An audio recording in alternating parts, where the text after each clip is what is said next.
તમારી સૌથી પહેલી ટીપ આપણે ઘરે લોટ બાંધ્યા વગર જ રોટલી કઈ રીતે બનાવી એના માટેની છે. તો સૌથી પહેલાં આપણે શું કરવાનું કે આપણે જે પણ કાંઈ તપેલી અથવા તો વાટકીની અંદર આપણે જેટલા પણ રોટલા અથવા રોટલી કરવી હોય એટલો આપણે લોટ લઈ લેવાનો છે અને એની અંદર આપણે મીઠું નાખી દેવાનું છે. મીઠું નાખ્યા પછી આપણે એની અંદર થોડુંક પાણી નાખી દેવાનું છે આવી રીતે, અને બંનેને આપણે સારી રીતે મિક્સ કરી લેવાનું છે. આવી રીતે આપણે બંનેને સારી રીતે મિક્સ કરી લેવાનું છે.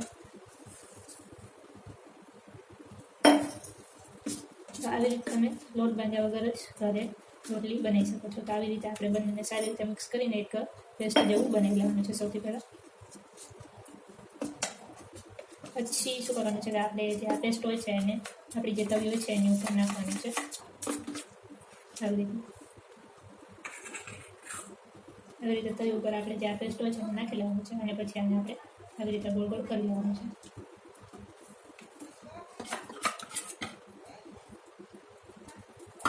પછી આપણે જેવી રીતે રોટલીને આપણે શેકીએ એવી રીતે આને આપણે શેકી લેવાનું છે.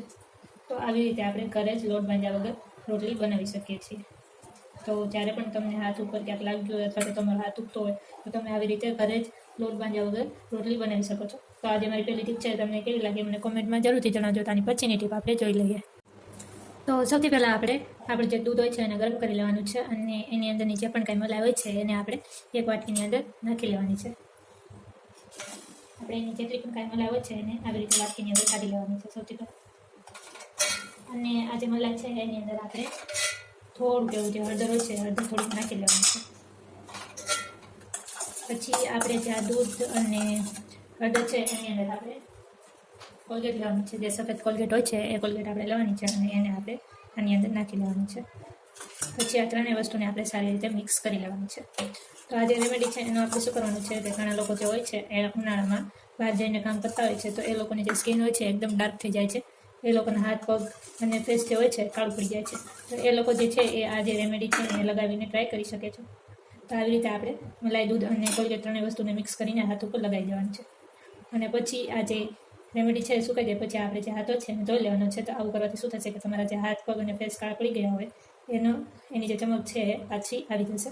તો આવી રીતે તમે જે તમારા હાથ પગ અને ફેસ ઉપર જે પણ કાંઈ ટેનિંગ લાગી ગયું છે એને તમે દૂર કરી શકો છો. તો આ જે ટીપ છે તમને કેવી લાગી મને કોમેન્ટમાં જરૂરથી જણાવજો. તો આની પછીની ટીપ આપણે જોઈ લઈએ.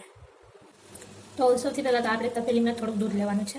દૂધ લીધા પછી આપણે જે સાબુનો ટુકડો હોય છે સાબુનો ટુકડો આપણે થોડોક આની અંદર નાખી દેવાનો છે અને આ જે બંને વસ્તુ છે એને આપણે સારી રીતે મિક્સ કરી લેવાની છે. જ્યાં સુધી આપણો જે સાબુ છે દૂધની અંદર ઓગળી ના જાય ત્યાં સુધી આપણે આવી રીતે એને હલાવતા રહેવાનું છે. તો આજે આપણો સાબુ છે દૂધની અંદર ઓગળી જાય પછી આપણે શું કરવાનું કે આપણે કોઈ પણ આવી વાટકી લઈ લેવાની છે અને એની અંદર આપણે જે આ સાબુવાળું દૂધ છે એને નાખી દેવાનું છે આવી રીતે.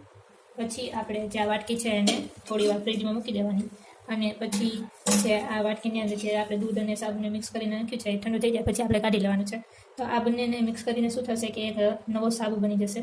અને આ જે સાબુ છે તમારી જે ડ્રાય સ્કિન હોય અથવા તો તમારી જે સ્કિન હોય એ સાવ સેન્સિટિવ હોય તો તમે આ જે સાબુ છે એ યુઝ કરી શકો છો. આવી રીતે તમે ઘરે જ આયુર્વેદિક અને આવી રીતે દૂધવાળો સાબુ બનાવી શકો છો.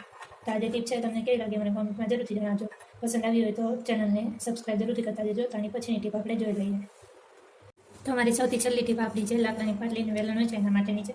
તો સૌથી પહેલાં આપણે શું કરવાનું છે કે આપણે એક કોઈ પણ વાટકીની અંદર આપણે લીંબુનો રસ લઈ લેવાનો છે અને આપણે આવી રીતે એને વેલણ પર લગાડી લેવાનો છે.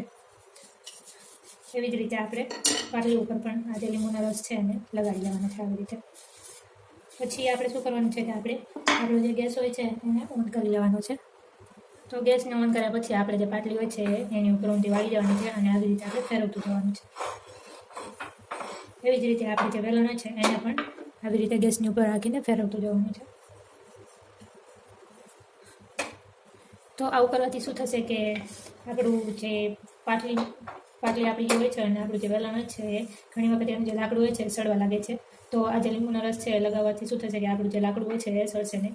અને એની સાથે આપણે જે પાટલી ઉપર કોઈ પણ જાતના જમ્સ થઈ ગયા હોય, કોઈ પણ જાતના કીડા એવા થઈ ગયા હોય તો આપણે આવી રીતે ગેસની ઉપર એને ગરમ કરશું તો એની અંદરના જે પણ કાંઈ બેક્ટેરિયા હોય છે એ પણ નીકળી જશે. તો આવી રીતે તમે પાટલી અને વેલણને ચોખ્ખા કરી શકો છો. તો આજનો વિડીયો તમને કેવો લાગ્યો મને કોમેન્ટમાં જરૂરથી જણાવજો.